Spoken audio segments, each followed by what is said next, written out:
आपसे उम्मीद कर रहे हैं, मुझसे उम्मीद कर रहे हैं। मैं कोई चवन्नी हूं जो ऐसे करके जो पलट जाऊंगा।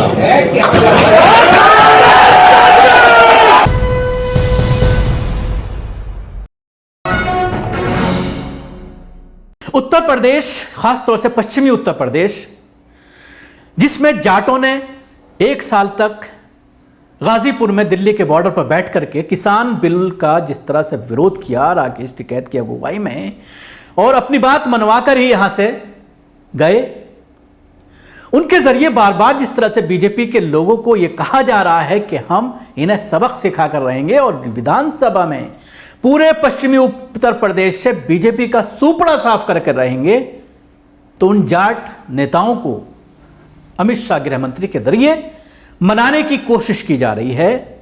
और उनको मनाते हुए जिस तरह के अल्फाज, जिस तरह से मुसलमानों के खिलाफ जहर उगला गया, जिस तरह के अल्फाज कहे गए, जिस तरह के जुमले कहे गए, वो पहले मैं आपको बताना चाहूंगा।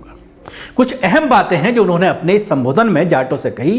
150 के करीब जाट नेता यहां पर मौजूद थे और उनको किस तरह से भाई बता करके पेश किया गया और यह कहा गया कि 650 साल से हमारा आपसे नाता है, जाटों से नाता है।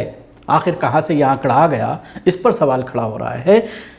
उन्होंने जो अहम बातें कही हैं, कुछ पॉइंट्स मैं आपके सामने रखना चाहूंगा। उन्होंने कहा कि 2014, 17 और 19 में आपने सरकार बनवाई, यूपी से मेरी राष्ट्रीय राजनीति शुरू हुई है।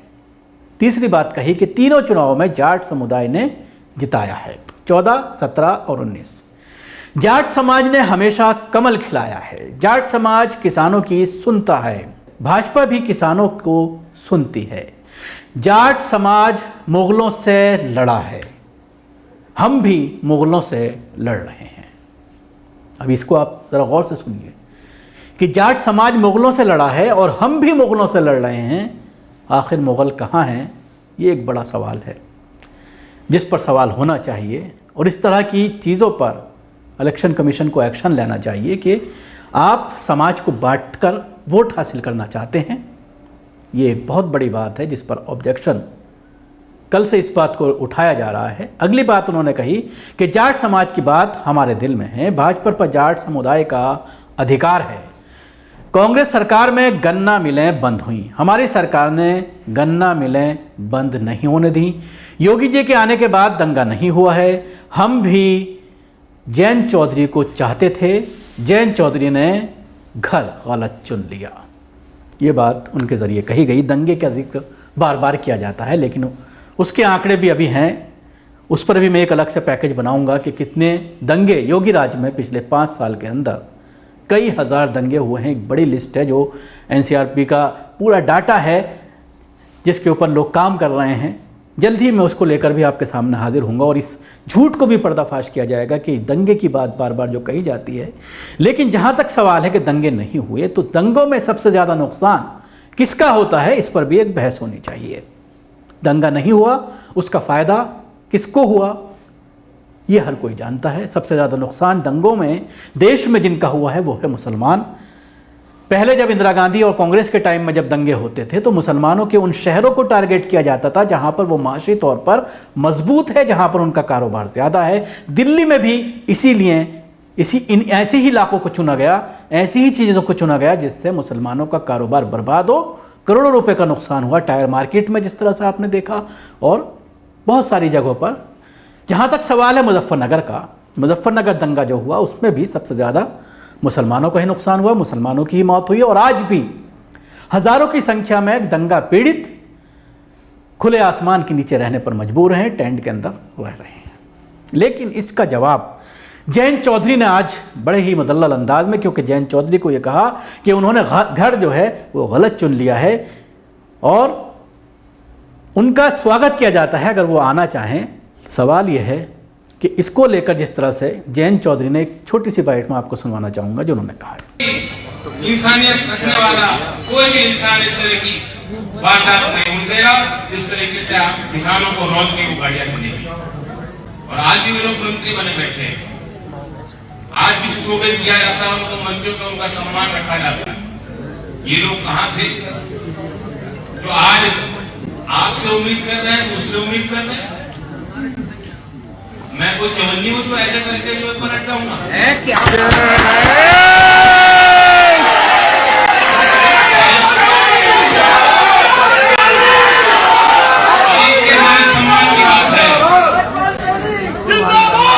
बिल्कुल जयंत चौधरी ने कहा कि मैं चौन्नी नहीं हूं जो बदल जाऊं, और एक जवाब दिया है कि मैं सही हूं जहां पर भी हूं।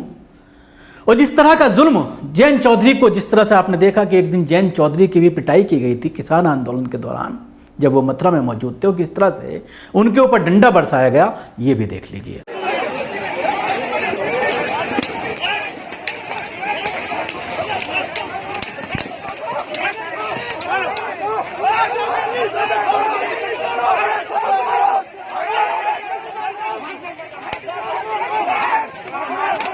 अब सवाल यह खड़ा होता है कि जब जाट आंदोलन कर रहे थे तब वो गुंडा मवाली थे। आज 650 साल पुराना नाता याद आ रहा है अमित शाह को, और 650 का आंकड़ा कहां से लाया, ये एक बहुत बड़ा सवाल है जिसको लेकर लोग हंस रहे हैं। और ये कहा जा रहा है कि एक नई हिस्ट्री बार बार लिखने की कोशिश, एक नया इतिहास बार बार लिखने की कोशिश बीजेपी के ये जाहिल नेता बार बार करते हैं। और जाटों की जिस तरह से पिटाई की गई 26 जनवरी को, आपको याद होगा, जिस तरह से आईटीओ पर किसान आंदोलन के दौरान जिस तरह से पिटाई की गई, और उसमें 2-3 लोगों की मौत भी हुई।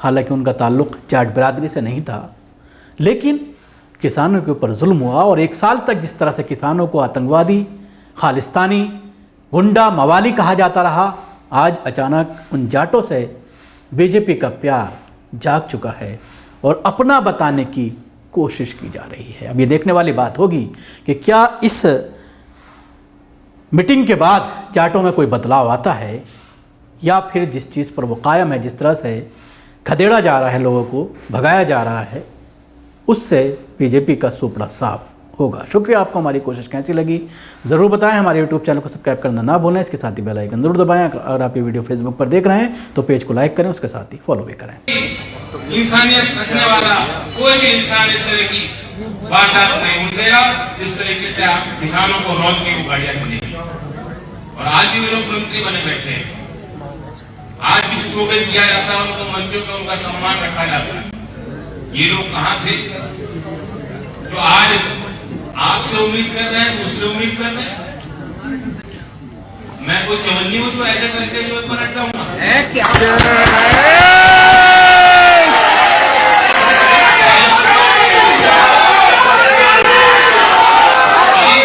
सम्मान की बात है।